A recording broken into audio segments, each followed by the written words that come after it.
Okay, let's have another go with this one then. Hello, this is the Irish Guy Extra, and I am a fool. What was I thinking? You know that last video on the channel talking about the AFCON Nations Cup final last night? Yeah, don't watch it. Disregard it. Take it out of your brain. Because this is what happens when you give an opinion about a match where you only turn it on for extra time. Like, I am not qualified to talk about the game last night because I didn't watch the full 90 minutes and I only saw the extra time.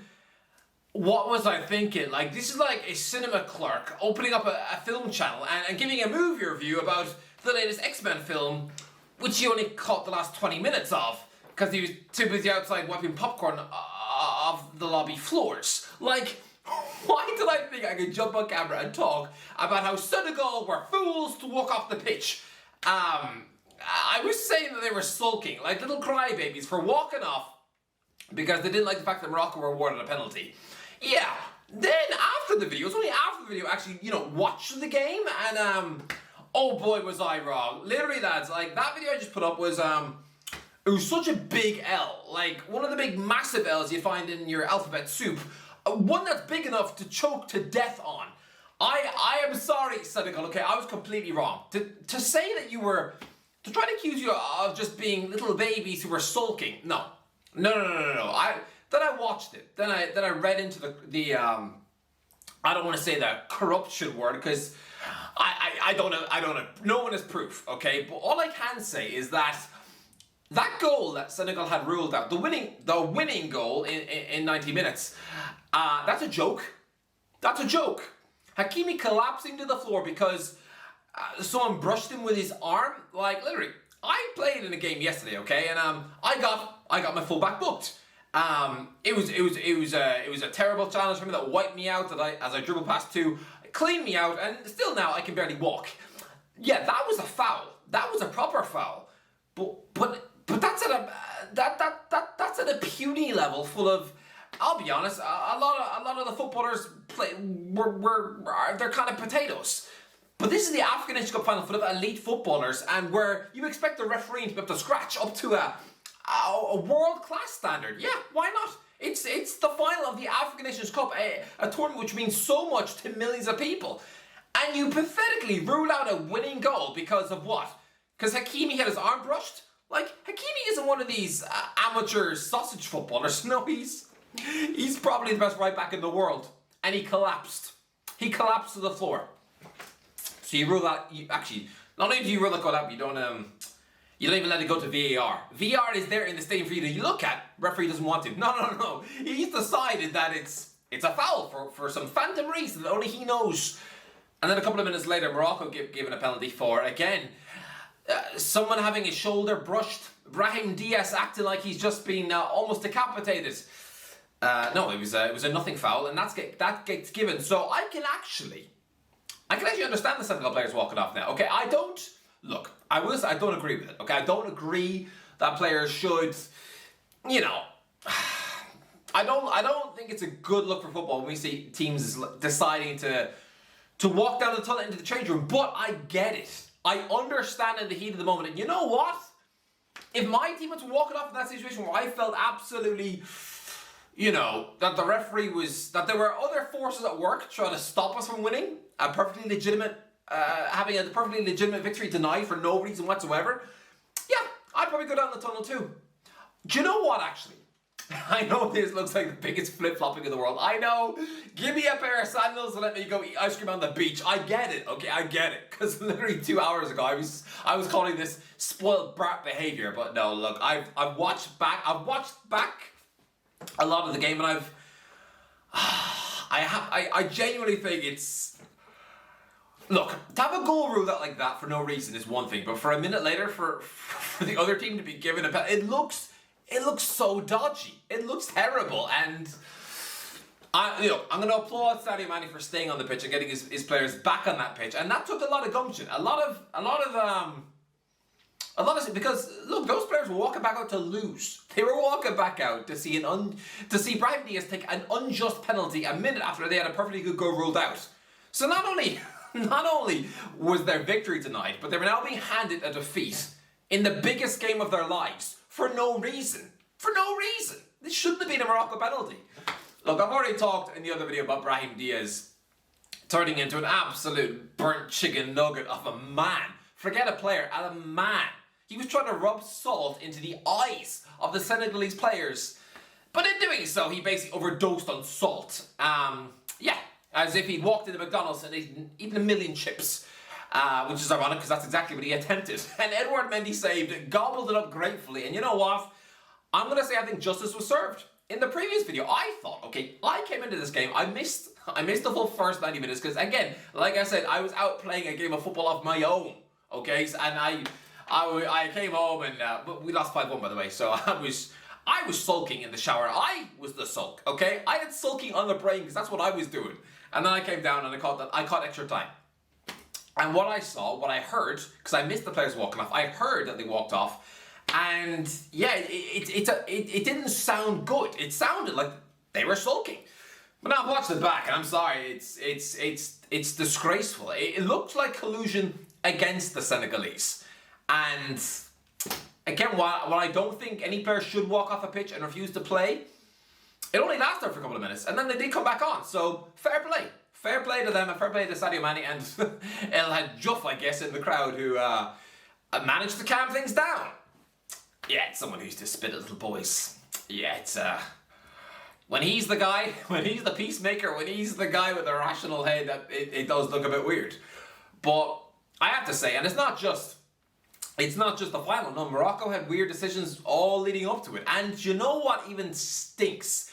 What really stinks, the more you look into it, is the fact that Morocco have been awarded the Fair Play Award as some sort of consolation, because they're the hosts, right? And they have to get something from this tournament. Right, so they're being given the Fair Play Award when they sent their ball boys out there to steal Edouard Mendy's towel in rainy, wet conditions, and he's not allowed to dry the ball because he needed a bodyguard. His second choice goalie, another Juff, he was literally there to guard the towel because again in the semi-final, the Morocco players had tossed their goalie's towel away, and this man Juff, he's wrestled to the ground by ball boys for a towel. It's ridiculous. And even later in the game, Hakimi chucks it over the edge of the advertising boards, needing El Hadj Malik Juff to hop over and retrieve it. I mean, this is just, you're getting a Fair Play Award with a cannon like that when they're sending little teenage boys out there to steal towels so Edouard Mendy can only collect wet balls and kick wet. Like when the other goalie, when Bono, no one's stealing Bono's towel. No one. He's allowed a perfectly good one. I mean, the Moroccan keeper, I don't think he was running up on stage at a U2 gig trying to steal his towel. I don't know what he'd need one for. Dry the mic, I guess. But yeah, no, Bono, no one's nicking Bono's towel. But with Mendy, they are, and I think that was disgraceful. Look, he had a laser pen pointed in his eye. I'm not saying that's exclusive to Morocco fans, of course not. It happens all the time. I remember a couple of years ago, Salah had about 1 million laser pens on him in an African Nations Cup game. I think it was the final. Might have been the final, maybe not. But it was definitely one game where his eyes were greener than the Hulk's. And yeah, like giving Morocco the Fair Play Award for that is kind of nuts and a bit of a farce. As is giving the Golden Boot Award to Brahim Diaz. I know that's technically accurate because he scored the most goals, but like giving him anything after that Panenka miss, like even having the cockiness to even attempt that, I think you should probably take that Golden Boot off him. I mean, is he really gonna keep that on display in his house, taking pride of place in his mantelpiece? He shouldn't. He should raffle it off for charity, or better yet, throw it in a bin. Because I think that Panenka should probably delete 4 of those goals, because it's that ridiculous a miss. Like I've already spoke about the other video, and I stand by every word, but you're basically juggling with you're basically weighing up the hopes and prayers of every Moroccan on the planet. And you're deciding that you want to, you're deciding you want to basically throw that in a bin to concentrate on your own ego and self-image. You want to go viral on the internet because you want everyone to look at you and say, oh wow, that guy's cool. Look how he just won the African Nations Cup. He chipped it down the middle. after the Senegalese players were trying to get in his head. Oh no, he shrugged it all off because he's got, Real Madrid, beams of steel. That's how he wins the competition. He thought that was more important than just scoring a boring penalty, thrashing it into the top bins to give Morocco fans what they want. But no, he chose to chip it down the middle because he thought it would look better if he looked cool. He thought that was worth the risk for him to look cool on social media, for him to flex on the gram. He thought that was more important than just scoring a boring penalty. And you know what the crazy thing is? Yes, you'd have still been famous. You'd have still had your moment if you just stuck one top corner. You'd forever be known as the guy who won your country something big. Like Fabio Grosso, when he had a chance to win Italy the World Cup in 2006 against France, he didn't try any stupid panenkas down the middle. He thrashed the top bins and became a legend for life. Ironically, that was also a game where Zidane chipped the ball in off the crossbar in normal time. But again, I've already said I think he slipped and I think he sliced it. Like attempting a panenka in a fine, you're not Andrea Pirlo, mate. You're Brahim Diaz, a Man City reject. Yeah, look, I've already spoken about that on the other video, but I just wanted to come on today and say I was wrong. I was so wrong this morning to come on here when I hadn't done the proper research. Like, what authority did I have speaking about this match? No, this weekend I was more concerned with Premier League football and then playing my own game. I didn't watch it, and for that I shouldn't have made the video.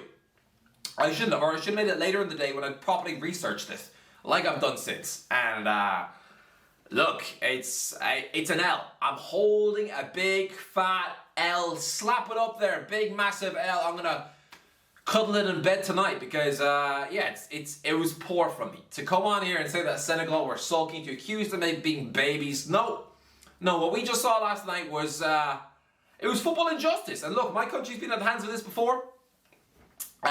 Against France in 2009 with Thierry Henry handball, and you know what? Maybe we should have walked off. Maybe we should have made a stand, because that's what Senegal were doing. They were saying, no, we're not having this. No, we're not just going to accept that the powers that be want to give Morocco the trophy. No, we're going to make a stand. And you know what? By doing that, they probably did win themselves the game, because I think that definitely put Diaz off. I know I said he wanted to look cool, but if there wasn't like a 30-minute delay, would he have wanted to try that panenka? Would he have wanted? No, I think he did that to spite Senegal, because he was probably,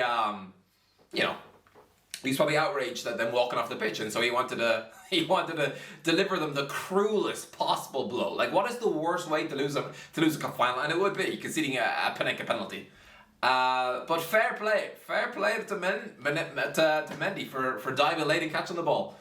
And yeah, I just think the towel antics in particular. When I saw that, like after I published the first video, I just thought it's disgusting. Like like in a game of football, it has to be equal for both sides. Like I know. Look, Gary Neville is someone who went on Sky a few years ago, way back when he first started being a pundit, and he was basically defending diving, saying win at all costs. And he said if you didn't like that, you should go and give up football and go play violin. I remember him. I can't believe he was allowed to get away with that, by the way. I mean, he was fresh out of being in that Man United dressing room, where I'm sure it was win at all costs. But you don't say it, Gary. Don't. When you're a professionally paid pundit now, don't advocate for diving. Just don't do it.